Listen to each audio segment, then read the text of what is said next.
సతీ అగ్నితప్తమైనది మేలు త్యాగమిచ్చి తాను నీలో లీనమైనది ఆదిశక్తి ఆకృతి అద్రిజాత పార్వతి తానువైన ప్రాణధవుని చెంతకు చేరుకున్నది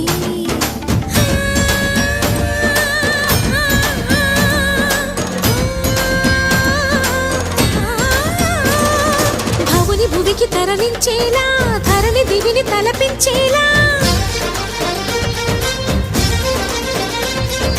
రసతరంగిణి వేళ ఎదని నృత్యరతులు చేయగలిగే వేళ భరత వేదముగా నిరత నాట్యముగా కదిలిన పదమిది ఈశా